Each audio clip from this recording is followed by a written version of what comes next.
There are days when you wake up and you can feel it in your body before you even name it. Your mind is heavy, your chest is tight, the smallest task sounds like a mountain. You don't feel inspired, you don't feel hungry for success, and you definitely don't feel like doing the thing you promised yourself you would do. And then the guilt shows up. Not because you didn't try hard enough, because you care, because somewhere inside you still want a better life than the one that gets built by accident. I want to tell you something straight, and I want you to hear it without shame. You're not broken, you're not lazy, you're not missing motivation like it's a rare vitamin you forgot to take. What you're experiencing is something deeply human. The brain's instinct to protect energy, avoid discomfort, and then chase quick relief when the future feels far away. But here's the part nobody says clearly enough. Discipline is not a feeling. Discipline is not a mood. It's not a personality trait you're either born with or not. Discipline is a method, a set of simple switches you can flip even when you don't feel like it. I didn't understand that for a long time. I used to believe discipline was something strong people had and weak people didn't. I looked at the consistent ones. People who worked out even when they were tired, who studied even when they were bored, who built businesses or skills day after day, and I assumed they had some kind of inner fire that never went out. Meanwhile, my own drive came in waves. When I felt excited, I was unstoppable. When I felt empty, I disappeared. I would make promises with confidence and break them quietly. And each time I broke them, it wasn't just a missed habit. It felt like a small crack in my self-respect. That's when I learned the real cost of inconsistency. It's not the lost results. It's the lost trust in yourself. So I started watching my own patterns like a scientist, not a judge. I paid attention to the moments I failed, not to punish myself, but to understand what was really happening. And what I found was surprisingly consistent. I didn't need more motivation. I needed a system that could carry me on days when my emotions refused to cooperate. Because emotions are not reliable leaders. They change with sleep, stress, hormones, weather, conflict, dopamine, and 100 invisible things. If you wait until you feel ready, you will spend half your life waiting. And I know you already know that. You've lived it. And you've seen what it feels like to start again so many times that starting doesn't even feel exciting anymore. It feels exhausting. This audiobook is for that version of you. Not the version that's hyped and productive for 2 days. Not the version that writes big plans at midnight.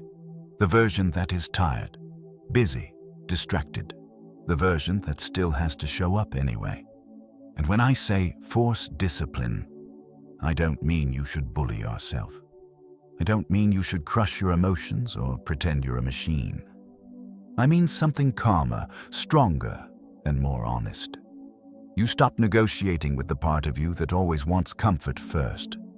You stop letting "I don't feel like it" become the final decision. You learn how to make action so small, so clear, and so automatic that your mood doesn't get a vote. Over the next 8 chapters, I'm going to give you practical switches, simple tactics you can use immediately. We'll talk about shrinking the task until it's too small to fail, removing friction from your environment so you're not relying on willpower, using 5-minute contracts when your mind wants to quit, building one daily anchor that protects your identity, and creating a disciplined system that doesn't depend on emotional energy.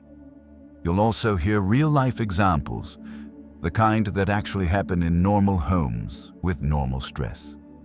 A friend who couldn't stay consistent until he stopped aiming for perfect and started aiming for repeatable. Someone close to me who rebuilt their confidence not through big breakthroughs, but through tiny promises kept daily, quietly, without applause. Because the goal isn't to become intense, the goal is to become steady. And if you can become steady, your life changes. Not all at once, but permanently. And the best part is this. Once you learn discipline as a system, You don't have to keep finding yourself again and again. You simply return to your plan like a person who keeps their word. So take a breath. You're not behind. You're not late. You're here. And that matters. And before we begin, if this speaks to you, think of one person, someone you care about who's stuck in the same loop. Starting, stopping, feeling guilty, giving up, repeating. Share this video with them, not as a lecture, not as pressure, just as a quiet message that says, I see you, and I found something that might help you come back to yourself. Now, let's begin. Chapter 1. Discipline is not motivation. It's a switch. There's a moment that happens before you quit. It's small, it's quiet, and if you don't notice it, it decides your whole day. It's the moment you consider doing the thing, and your mind immediately offers a counteroffer. Not now. Later. Tomorrow will be better. You're tired. You deserve a break. It won't matter if you skip once. That moment is where discipline actually lives. Not in the gym, not in the finished work, not in the highlight reel. Discipline lives in the 2 seconds where you choose whether you'll obey comfort or obey your plan. Most people think discipline is a strong emotion, like motivation, but more intense. They imagine disciplined people feel something special, a fire, a certainty, a drive that never fades. But that's not what it looks like in real life. But in real life, discipline is often boring, it's often inconvenient. And on the hardest days, discipline doesn't feel powerful at all. It feels like you're moving through wet cement. So if you've been waiting to feel disciplined, you've been waiting for something that doesn't exist. Here's the truth. Motivation is weather. Discipline is a light switch. Weather changes. A switch is a decision. And the skill you're building in this audiobook isn't how to feel ready. It's how to flip the switch anyway, especially when your body is begging for comfort and your mind is selling you excuses that sound reasonable. The hidden rule: your body leads your mind. One of the biggest misunderstandings about self-control is that we try to solve it with thinking. We talk ourselves into action. We argue with ourselves. We attempt to convince our emotions. But your brain is not a courtroom where the best argument wins. On low-energy days, the part of you that wants comfort isn't logical. It's protective. It believes discomfort is danger, and it doesn't care how inspiring your goals are. That's why the first discipline switch is physical, not emotional. Move first. Think second. Even a small movement changes your state. It disrupts the loop of hesitation. It tells your nervous system, we are doing something now. I learned this the hard way in a season where I kept starting over. I would plan perfectly. New routines, new apps, clean schedules. And then I'd miss one day.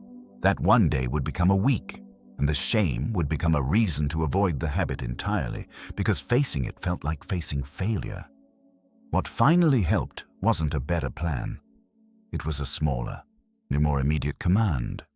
Not be disciplined, not change your life. Just move, stand up, wash your face, open the document, put on the shoes. The goal was not to complete the whole task. The goal was to break the spell. The discipline switch. Decide to move to start. This chapter gives you a 3-step switch you can flip anytime you feel resistance. Decide, 10 seconds. Move, 10 seconds. Start, 60 seconds. That's it. No hype, no speeches, just mechanics. 1.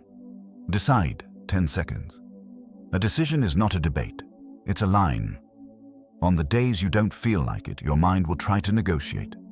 It will search for a loophole that feels fair. If you let yourself negotiate, you'll lose. Because comfort is an excellent lawyer. So you decide like a calm adult. I'm doing the next step. Not the whole workout. Not the entire chapter. Not the full routine. The next step. When your brain hears the whole thing, it panics.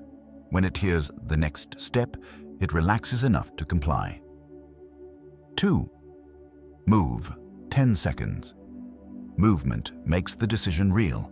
If you decide and then stay still, your mind will reopen the negotiation. Stillness gives excuses time to multiply. So you move immediately, something that shifts your body out of the rest pattern. Stand up. Straighten your posture. Put both feet on the floor. Walk to the sink. Walk to the desk. This is why disciplined people often have rituals.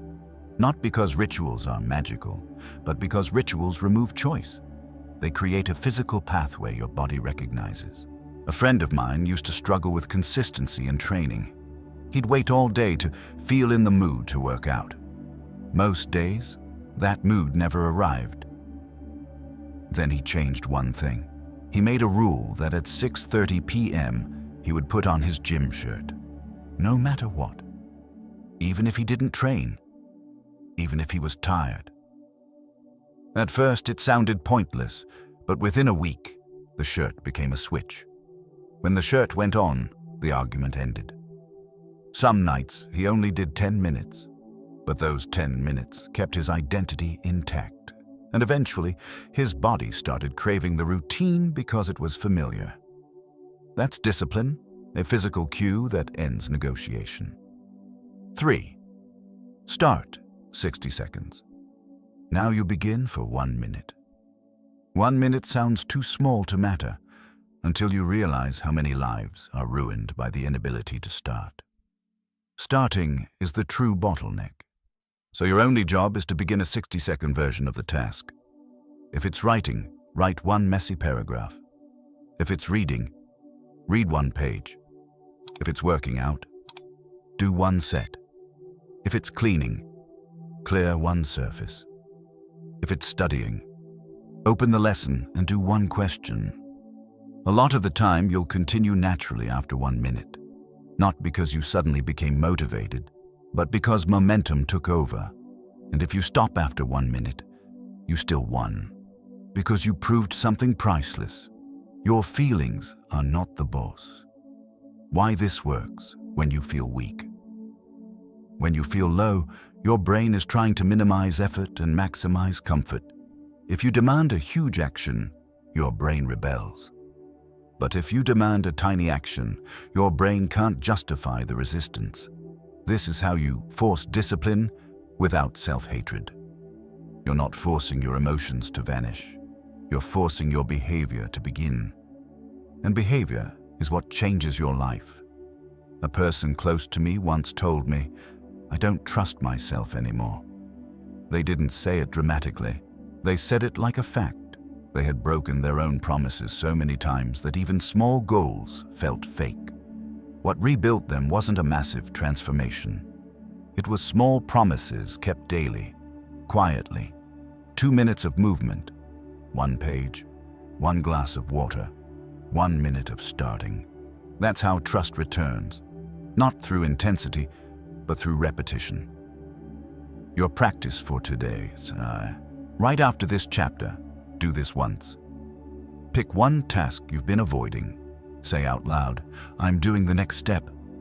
Stand up and move to the place where the task happens. Set a timer for 60 seconds and begin. That's your rep. That's your training. And tomorrow, you do it again. Because discipline isn't a personality you hope to have one day. It's a switch you practice flipping until it becomes normal. Until "I don't feel like it" becomes information, not instruction. You don't need to feel ready. You need to flip the switch. Chapter 2. Make it too small to fail. When people say they lack discipline, what they usually mean is this. They keep asking themselves to do something their nervous system can't reliably support. They set a goal that sounds impressive, but it isn't repeatable on a bad day. They aim for an ideal version of themselves, fully rested, highly motivated, perfectly focused. Then judge themselves for failing to live like that on a random Tuesday when life is messy and their energy is low. So the plan collapses. Then the guilt arrives. Then they start over, And after enough restarts, the mind begins to associate self-improvement with disappointment. This chapter is where we break that cycle. Because the fastest way to build discipline isn't to demand more from yourself. It's to design your actions so they become almost impossible to refuse. Your goal is not to make it big. Your goal is to make it inevitable. The minimum viable discipline, MVD. Here's the concept that changes everything. Minimum viable discipline is the smallest version of a habit that still counts as keeping your word. It's not the habit you do on your best day. It's the habit you can still do when you're tired, distracted, busy, stressed, or emotionally flat. It's the no excuses version. If your goal is working out, MVD might be 5 push-ups or a 7-minute walk. If your goal is reading, MVD might be 1 page. If your goal is writing, MVD might be 3 sentences. If your goal is meditation, MVD might be 1 minute of breathing. If your goal is learning a skill, MVD might be 1 tiny practice drill. This is how you force discipline when you don't feel like it. You make the starting cost so low that resistance looks ridiculous. And yes, your ego will fight this. Your ego will say, "That's too small, that doesn't count, that won't change anything." But your ego is not trying to help you succeed. Your ego is trying to protect you from feeling not impressive. Discipline doesn't care about impressive. Discipline cares about repeatable. Why small works better than perfect. When you choose a habit that's too big, you create an all or nothing trap. If you can't do the full workout, you do nothing. If you can't do the full study session, you do 0. If you can't clean the entire room, you avoid starting. As then you get a streak of nothing and your brain learns, "I don't follow through." Small habits avoid the trap because there is no dramatic failure. There is only progress. And here's the part most people miss. Small habits don't stay small. They grow when your identity grows. But they only grow if you keep them alive. Think of discipline like a fire. On a good day, you can add big logs. On a bad day, you add a small stick. The only rule is, don't let the flame go out. A real example, the 7-minute walk that changed everything. A friend of mine once told me he felt trapped in a loop. He would get inspired, go hard for a week, diet clean, work out intense, plan everything, then crash. One missed day would turn into, "What's the point?" and he'd disappear for a month. He thought his problem was motivation. It wasn't. So his problem was intensity without sustainability. So we made one change. We created his minimum viable discipline. After dinner, a 7-minute walk. That's it.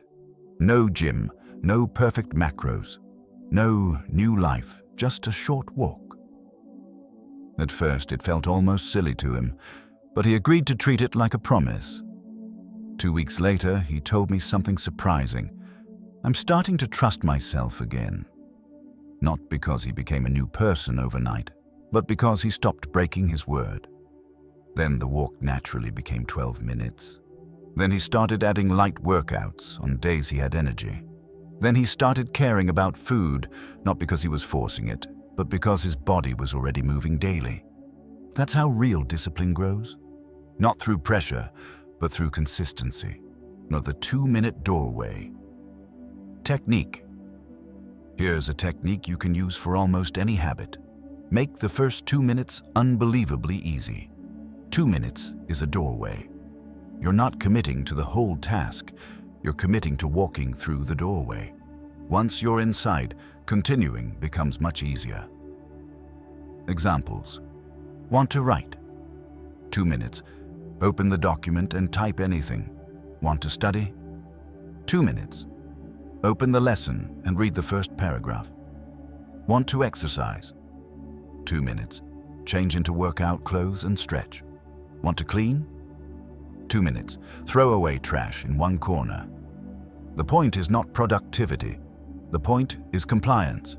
When you can make yourself comply, you can make yourself consistent. the rule that protects your identity. Now we need a rule, a clear rule, a rule that ends negotiation. Here it is. Never set a daily goal you can't complete on your worst normal day. Not your worst crisis day, your worst normal day, the day where you slept badly, work drained you, and your mind feels foggy. If your daily goal requires high energy, it's not a daily goal. It's a when life is perfect goal, and that's a trap. So we design discipline around reality, not fantasy. This is the mature version of self-improvement, building a system that survives real life. But if it's small, will it really work? Let's answer this directly. Small actions work because they do three powerful things. They build the identity of follow-through.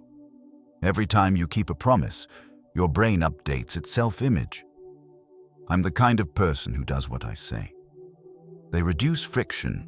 If the task is tiny, your mind has fewer reasons to resist. Resistance needs a story. Small habits starve that story. They create momentum. Most of the time, so doing something small leads to doing more. But even when it doesn't, you still maintain the streak. And the streak matters because it protects your sense of self. A person close to me once said something that stuck with me. I don't want to be amazing. I just want to stop disappointing myself. That's the point. Discipline is not about becoming a superhero. It's about becoming reliable. Your practice for today. Design your MVD. Right now, choose one area where you keep starting and stopping. Then write your minimum viable discipline using this formula. Every day, even on bad days, I will do ZANZ. 4 examples. Every day, I will walk for 7 minutes. Every day, I will read 1 page. Every day, I will do 5 push-ups. Every day, I will write 3 sentences. Every day, and I will meditate for 1 minute. Now the most important step.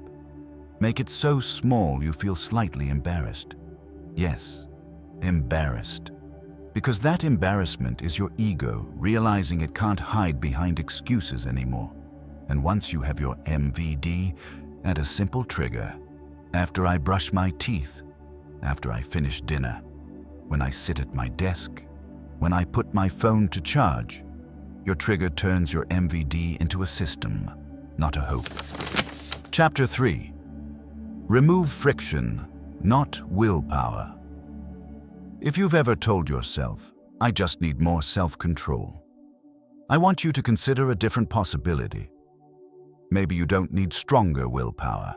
Maybe you need a smarter environment. Because willpower is expensive, it drains fast. And when you're tired, stressed, hungry, lonely, or overwhelmed, willpower becomes unreliable, like a phone battery at 3%. That's why some people look disciplined without seeming to suffer. They aren't battling themselves all day. They've quietly made it easier to do the right thing and harder to do the wrong thing. In other words, they don't rely on motivation, they rely on friction. Friction is the invisible effort required to start or stop a behavior. It's the distance between intention and action. If your gym clothes are buried in a drawer, and the friction is high, if they're laid out on a chair, the friction is low. If your phone is on your bed, scrolling is effortless.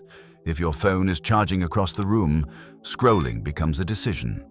Discipline becomes easier when the good choice is the easy choice. The truth about lazy. Most people label themselves lazy when they're actually just responding normally to high friction. Your brain is a convenience machine. It chooses the path of least resistance, especially when energy is low. That's not a character flaw. That's biology. So instead of asking, why am I so undisciplined? Ask a better question. What is making the disciplined action harder than it needs to be? Because the moment you solve that, your discipline jumps without you becoming a different person. And a simple story. The phone that stole a life. I've watched this happen in normal homes with normal people. Someone I know kept saying they couldn't focus, couldn't read, couldn't stick to routines. They felt guilty, like they were wasting their potential. But the real problem wasn't their character. Their phone lived in their hand. It was on the bed, on the couch, in the bathroom, at the table, always within reach. Every moment of boredom became a scroll. Every moment of discomfort became a dopamine hit. They weren't weak. They were outmatched by an environment built to keep them distracted. So we tried one small experiment. At night, the phone charges in another room. That's it. The first few nights felt uncomfortable, like something was missing. But within a week, something surprising happened. They started reading again. Not because they became motivated, but because the easiest option changed. Without the phone in reach, the brain chose what was available. This is what friction does. It doesn't demand heroic self-control. It changes defaults. The friction audit. Do this like a scientist. Here's the exercise that will make Chapter 3 real. Pick one habit you want to do consistently. Reading, studying, working out, writing, waking up earlier. Now ask 2 questions. What friction is making this habit harder? What friction can I add to the habit I'm trying to avoid? Let's make this practical. If you want to work out, lower friction, lay out clothes the night before. Keep shoes by the door. Choose a minimum workout you can do at home. Remove the decision of what to do, a simple routine list. Add friction to skipping.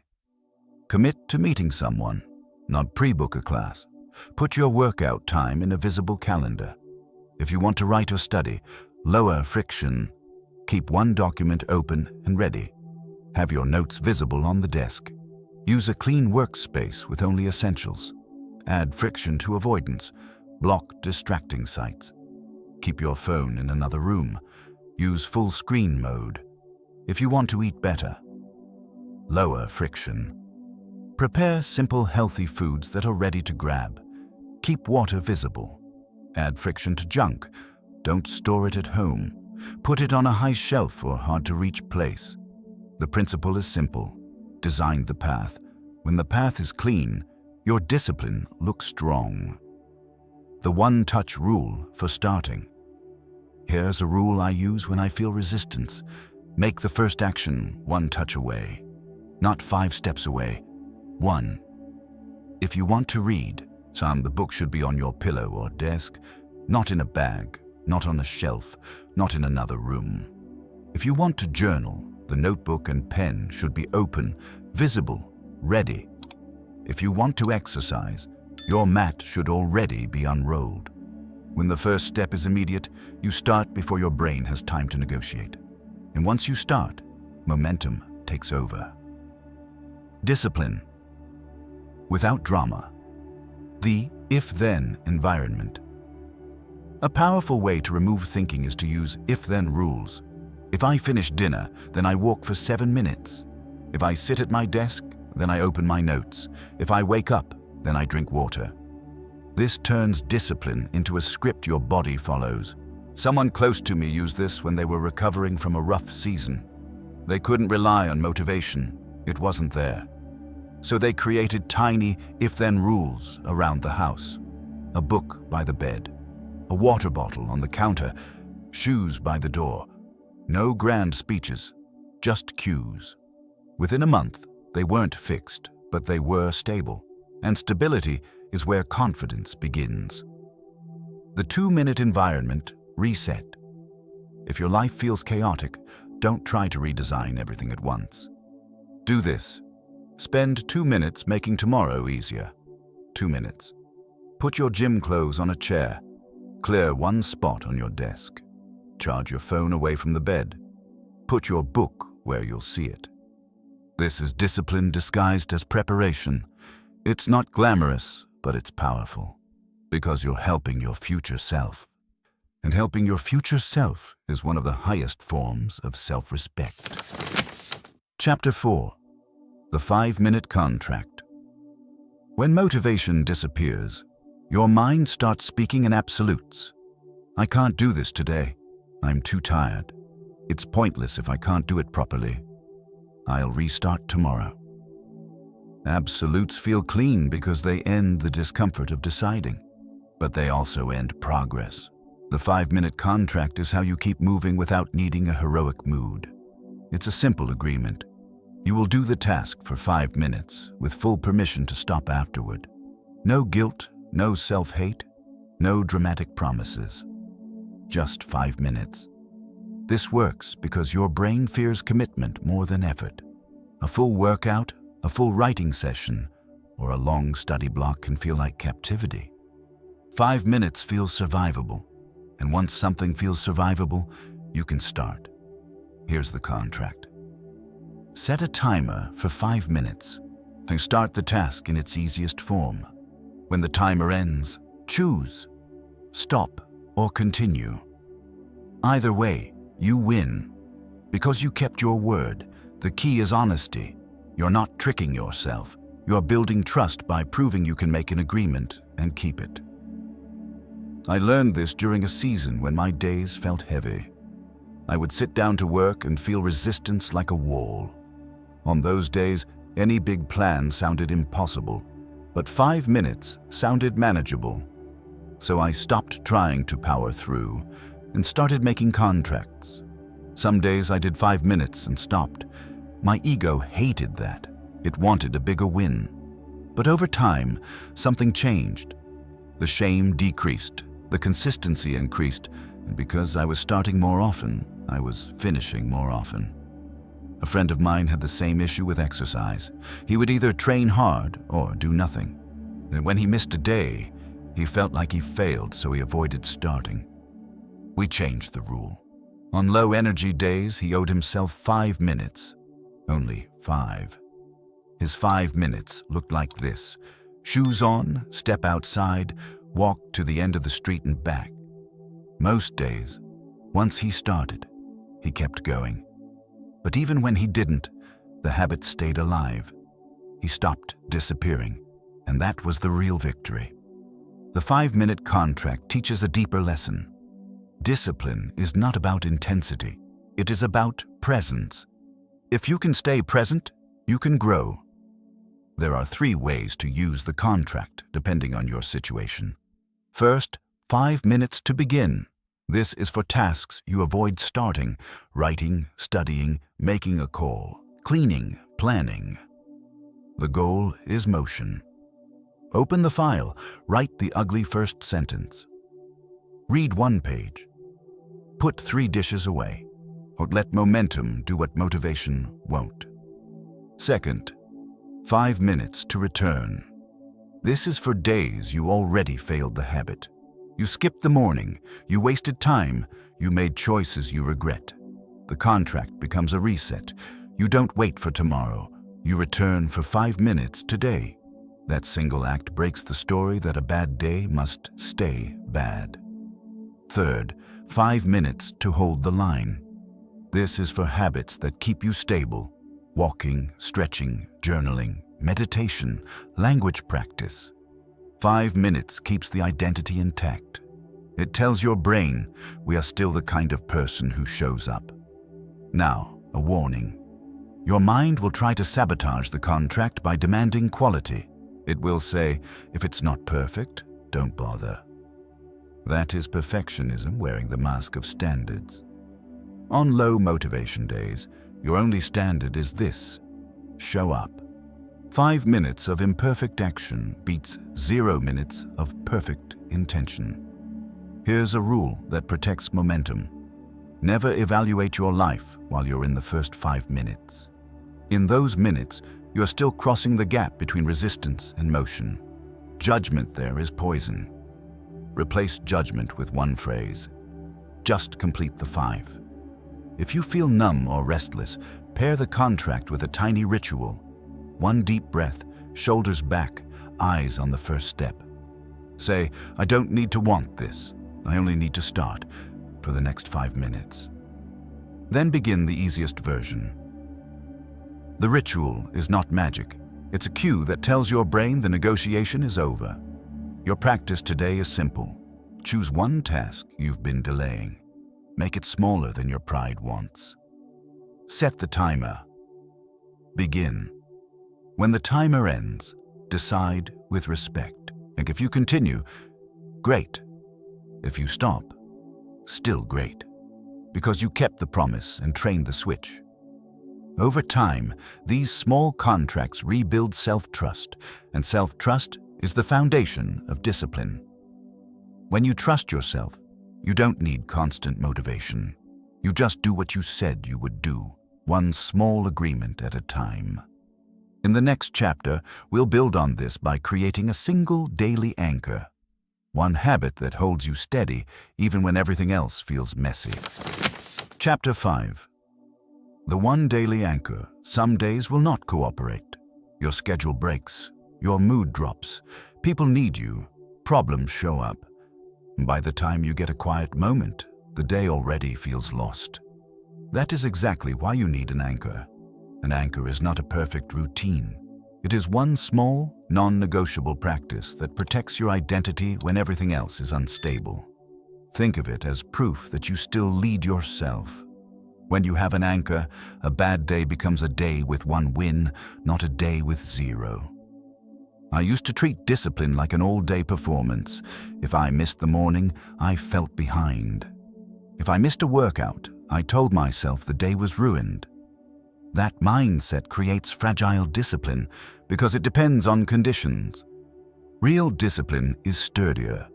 It survives imperfect days. So here is the shift. Stop trying to win the whole day. Win one moment every day.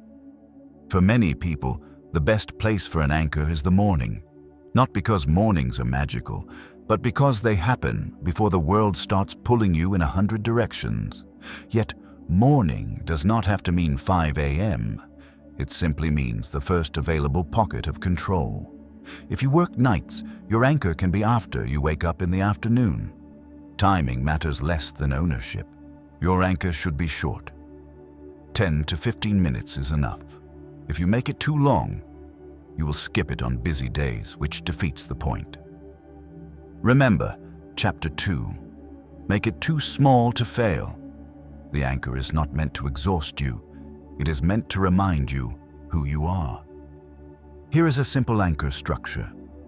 1 minute to return to your body. 5 minutes to move. 5 minutes to direct your mind.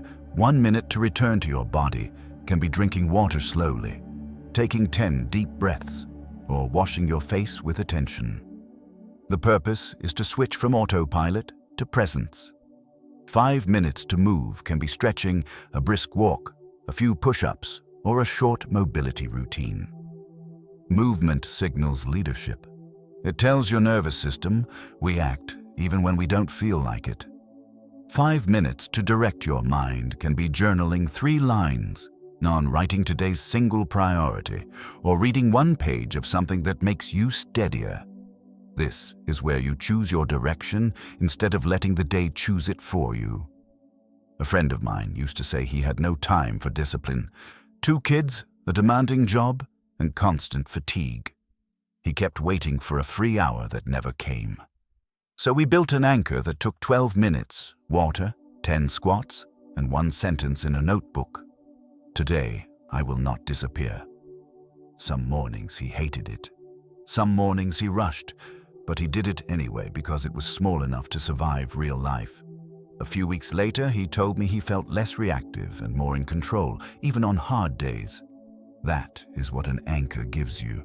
It does not guarantee productivity, it guarantees continuity. Now your brain will try to bargain. It will say, "See, if I can't do the full routine, I won't do anything." This is where you protect the anchor with one rule. The anchor is never cancelled, only resized. If you have 10 minutes, do the full thing. If you have 5 minutes, do a smaller version. If you have 1 minute, do 1 deep breath and 1 clear decision. The identity stays intact. On the days you feel scattered, the anchor becomes your return point. You don't chase perfection, you just return. Return is discipline. Return is strength today. Resizing matters because discipline is an identity game. Every time you keep the anchor, You reinforce the belief, I am the kind of person who follows through. Every time you skip, you reinforce the opposite. So we remove the option to skip by making the anchor flexible. Now here is the sentence you repeat when your day feels chaotic. I will do my anchor, then I can deal with everything else. This is not denial. It is priority. You're placing yourself back in the driver's seat before the world grabs the wheel. Your practice today is to choose your anchor and make it visible. Write it down. Put the tools where you will see them. Decide the trigger. After I wake up, after I brush my teeth, after I make coffee. Then do it tomorrow, even if it feels small. Especially if it feels small. Because the point of an anchor is not to impress you, it is to stabilize you, and a stabilized you can build discipline without drama, one steady day at a time. Chapter 6. Never miss twice. Protect the chain.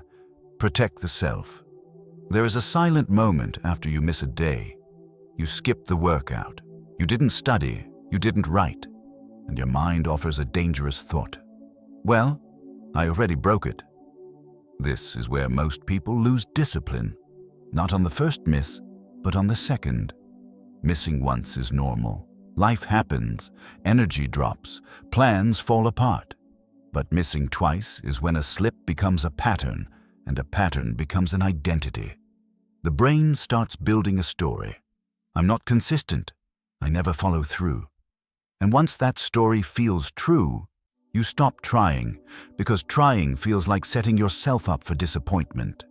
So here is the rule that saves discipline on real-life days. Never miss twice. Not never miss. That's perfectionism in a costume. The real goal is resilience. You're allowed to miss once. You are not allowed to disappear. This rule is powerful because it shifts your focus from performance to recovery. Discipline is not proven by how clean your routine is. It is proven by how fast you return. I learned this in a season when my motivation was unreliable. I would do well for a few days, then fall off. And every time I fell off, I treated it like evidence that I wasn't built for consistency. What I needed was a recovery protocol, something automatic that kicked in after a miss. Never miss twice became that protocol. Here's why it works. The second miss is rarely about time, it's about emotion. After the first miss, guilt and shame make the habit feel heavy. You don't want to face the thing you avoided because returning reminds you that you failed. So your mind offers a fresh start tomorrow. But tomorrow is a myth if you keep postponing the return. When you adopt the rule, you remove the myth. You don't ask, when will I restart? You ask, what is my smallest return next? You turn the comeback into a simple action, not a dramatic promise. A friend of mine used this with language learning. He kept quitting because he aimed for long sessions, then punished himself when he missed. We changed his system. His daily minimum was 5 minutes. And if he missed a day, the next day he didn't make up for it. He simply returned for 5 minutes. Within a month, the habit stopped feeling fragile. He told me, I'm not scared of missing anymore because I know I'll be back. That's the mindset. You're not building a streak to prove your worth. You're building a chain to train your return. Every time you keep a promise, you deposit trust into your relationship with yourself. Every time you break a promise, you withdraw trust. If you withdraw too many times, you stop believing your own plans.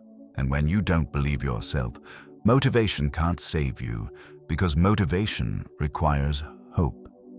Never miss twice protects hope. It says, I might wobble, but I don't collapse. Treat the return like brushing your teeth. Not a debate, not a punishment, just basic maintenance for the person you want to be today. Make a return version of your habit. A version so small it counts even on a bad day. If you miss your normal workout, your return workout might be 10 minutes of walking. If you miss writing, your return writing might be 1 paragraph. If you miss meditation, your return might be 5 breaths. The return version is not punishment. It's a bridge. It reconnects you to the identity of someone who shows up. And when you return, do not overcompensate. Overcompensation is another form of perfectionism. People miss a day, then try to do double the next day, then burn out, then miss again. The rule is return, not revenge. Steady, not extreme. To make this real, you need a trigger. The moment you notice a miss, you plan the return. Not later, immediately. You can say, I missed today. Tomorrow, I do the return version at 7 p.m. Or, I missed this morning. Tonight, 5 minutes. The clarity removes the emotional weight. If your mind says, but what if I miss again? Answer calmly. Then I return again. You are not proving you will never fall. You are proving you can stand back up quickly. Your practice today is to write 2 sentences. If I miss my habit once, son, I will return the next day with my return version. My return version is... Make it specific. Make it easy. Then trust the rule. Because discipline is not a straight line. It's a series of returns, and the person you become is not defined by how perfect you are. You are defined by how reliably you come back. Chapter 7. Use emotion as fuel, not a steering wheel. Emotions are not the enemy. The problem is letting them drive. When you're tired, emotions say, rest. When you're scared, they say, avoid. When you're stressed, they say, numb out. Emotions are designed to protect you from discomfort, not to build the life you want. That's why disciplined people aren't emotionless. They treat emotions as information, not instruction. If you wait to feel confident, you won't act. If you wait to feel calm, you won't start. If you wait to feel motivated, you'll keep postponing. So the skill is simple. Acknowledge the emotion, then choose the next step anyway. I used to believe my inner state had to be right before I could perform. I told myself I needed the perfect mood to work, the right energy to train, the right clarity to plan. But real life doesn't offer perfect moods. It offers noise. And the people who grow are the ones who can move through that noise without negotiating with it. Someone close to me went through a season where anxiety made everything feel heavier. The smallest task felt dangerous. They tried to fight anxiety by arguing with it, but arguing made it louder. What helped was simpler. Name it, breathe, and do the next small action while the anxiety stayed present. They didn't win by eliminating fear. They won by refusing to let fear choose their behavior. The 3-step emotional reset. Name to breathe to do. Use this the moment resistance appears. Name what you feel. Breathe to lower the intensity. Do the next tiny step. 1. Name it. When you name an emotion, you stop being fused with it. You create space. Say it like a report. I feel irritated. I feel restless. I feel anxious. I feel unmotivated. Do not add a story. No, because I'm failing. Just the label. Stories multiply emotion. Labels reduce it. 2. Breathe. You don't need a spiritual routine. You need physiology. Take 1 slow inhale through the nose and 1 slow exhale through the mouth. Do that 3 times. Drop your shoulders on the exhale.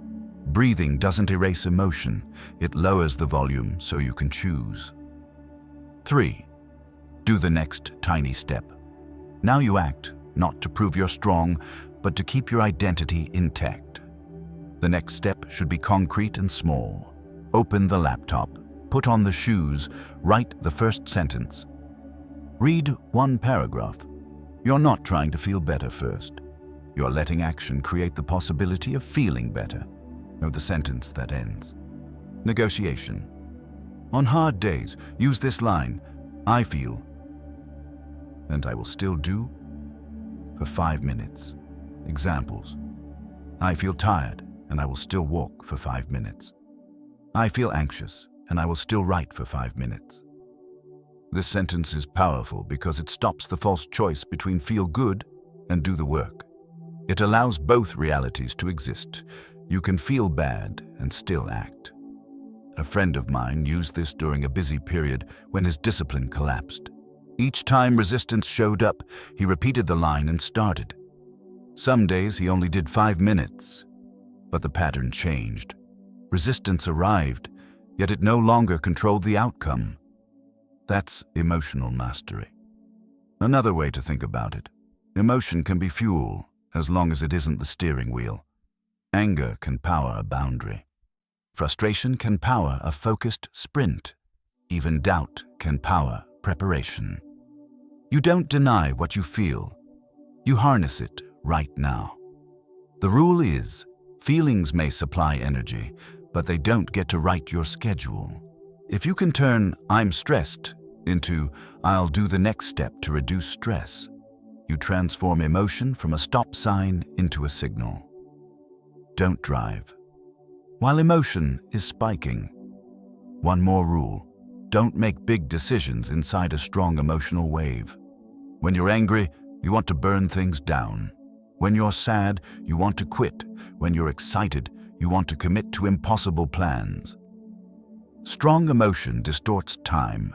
It makes the present feel permanent. Discipline means you pause, regulate, then act on the plan you chose in a calmer moment. So if you're in a spike, shrink your world to one next step. Not a full plan. One step. Want your practice for today. Train the reset once on purpose. Pick one task you don't feel like doing, then name: "I feel blank." Breathe 3 slow breaths. Do 5 minutes of the task. You're training the ability to move with emotion in the passenger seat, not the driver's seat. The goal isn't to kill your feelings. It's to stop letting them choose your life. Chapter 8. The Discipline Engine. Make action. Automatic. By now you've heard the same truth from different angles. Discipline isn't a personality trait. It's a structure, and structure wins on the days your emotions refuse to cooperate. So in this final chapter, we're going to build what I call your discipline engine, a simple loop that makes action easier than overthinking. It has 3 parts: plan, to trigger, to reward. If you build this loop correctly, you won't need to force yourself with pressure. You'll force discipline with design. And design is calmer, cleaner, and far more reliable. 1. Plan. One clear sentence. Most people fail at discipline because their plan is vague. Vague plans invite negotiation. "I'll work out sometime." "I should read more." "I need to focus." Those are hopes, not plans. And a real plan is one sentence that a tired version of you can still follow. "After dinner, I'll walk for 7 minutes. At 8 a.m., I'll write for 5 minutes. Before bed, I'll read 1 page." Notice what's missing. Drama. There's no promise of transformation. There's only a clear next action. Here's the rule. Your plan must fit your lowest energy day, not your best day. Because discipline isn't proven when life is easy. It's proven when life is normal. If your plan requires high motivation, it will collapse the moment you're stressed. So keep it small. Make it repeatable. Let repetition do what motivation can't. 2. Trigger. The start button that ends. Debate. Even a good plan fails if it relies on memory. You don't need to remember to be disciplined. You need a start button, a trigger that automatically tells your brain, "Now." There are 3 trigger types. Pick one. Time trigger. At 7:30 p.m. I start. Event trigger. After I brush my teeth, I start. Location. Trigger. When I sit at my desk, I start. Event triggers are often the strongest because they attach your new habit to something you already do. That means the habit doesn't depend on your mood. It depends on the event. Examples. After I finish dinner, I put on shoes. I walk. After I make coffee, I open my notebook. I write 3 sentences. After I shower, I stretch for 2 minutes. When I plug my phone to charge, I read 1 page. Your trigger is a boundary. It removes the question, should I do it? The answer becomes automatic. This is what happens next. Someone close to me used this when they were rebuilding after a rough period. Motivation was gone, self-trust was low, and their mind kept saying, what's the point? So they chose one event trigger. After washing their face, they sat down and breathed for 1 minute. That was it. 1 minute. It didn't fix everything instantly, but it gave them something more important than a perfect day, a reliable return. A small act that said, I still lead myself. 3. Reward. Make your brain want to repeat it. People either ignore rewards or choose rewards that sabotage them. The goal of a reward is simple. Teach your nervous system that showing up is safe and worth repeating. Not with a sugar high, not with self-destructive indulgence, just a clean, immediate signal of completion. Good rewards are small and direct. A hot shower, a cup of tea or coffee, 10 minutes of music, a short walk outside, checking a box on a tracker, texting a friend. Done. You might think this is childish. It's not. Mark, it's human. Your brain learns through loops. Cue, action, reward. If there's no reward, the habit feels like punishment, and you'll unconsciously avoid it. But there's also a deeper reward that eventually becomes the strongest one. Self-respect. That quiet sense of, I did what I said I would do. That's the reward that changes your identity.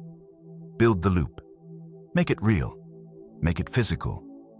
Let's build one complete discipline engine right now. Plan. After dinner, I walk for 7 minutes. Trigger. Dinner ends, arrow shoes go on immediately. Reward. Shower plus check the box. Or for focus, plan.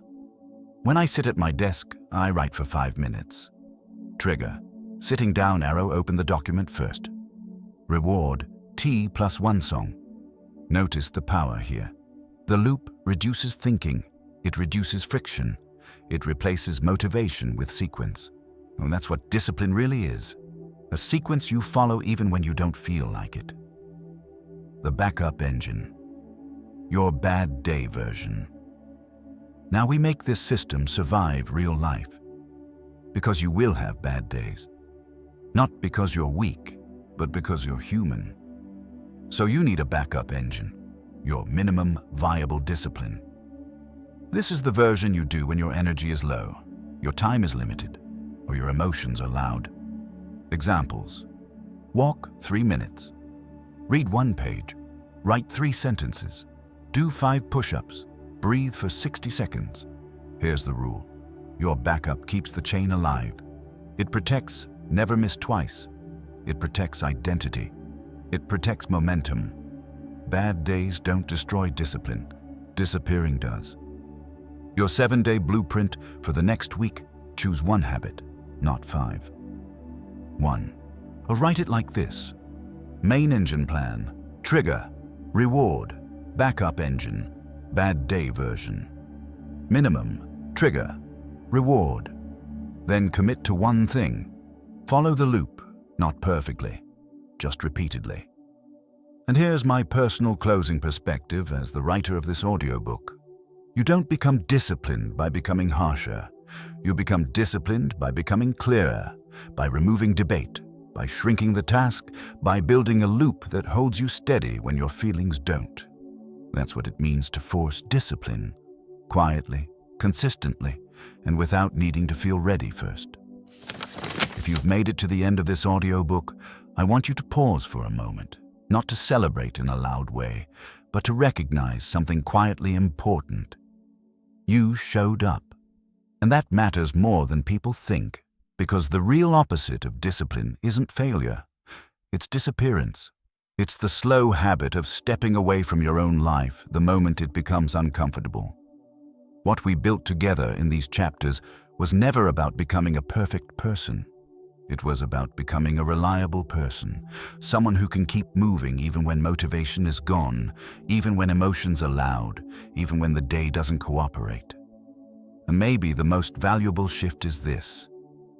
You don't need to feel ready to act. You don't need to feel confident to begin. You don't need to feel motivated to follow through. You only need a system that helps you take the next step. Think back to where you started, that heavy feeling, the resistance, the inner negotiation that happens before you quit. The part of you that whispers, "Not today." We didn't try to kill that voice. We didn't try to pretend you'll never feel it again. Instead, we gave you tools that work while the voice is still there. You learned to flip the switch. Decide, move, start. You learned to make discipline too small to fail. You learned to remove friction instead of begging for willpower. You learned the 5-minute contract, how to keep your word without forcing intensity. You built an anchor that keeps you steady on messy days. You adopted the rule that protects real consistency, never missed twice. You practiced treating emotions as fuel, not a steering wheel. And you built a discipline engine, a plan, a trigger, a reward, so action becomes automatic. That's not just information, that's a new way of living. Because discipline isn't something you have. It's something you practice, and every practice is a vote for the person you're becoming. Here's the truth most people don't want to accept. There will always be days when you don't feel like it. There will always be a part of you that wants comfort first, that wants the short path, that wants relief right now. That part of you isn't evil. It's human. But you're not here to be ruled by the easiest impulse. You're here to build a life you respect. And self-respect isn't built in one dramatic moment. It's built in small moments that no one applauds. It's built when you do the thing you said you would do, quietly, without needing a perfect mood. So I want to leave you with a simple challenge for the next 7 days, not a 30-day transformation, not an intense reboot, just 7 days of proof. Pick one habit, one. Choose your minimum viable discipline. Attach it to a trigger, give it a clean reward, and most importantly, if you miss once, return the next day. Never miss twice. 7 days won't make you perfect, but it will do something better. It will make you believable to yourself again. And that is everything, because when you trust yourself, you stop needing motivation to rescue you. You stop relying on bursts of inspiration that vanish. You stop living in cycles of hype and guilt. You become steady. You become calm. You become the person who doesn't negotiate with comfort when it's time to do what matters. If this audiobook helped you, then I want you to do one thing that's bigger than a like or a comment.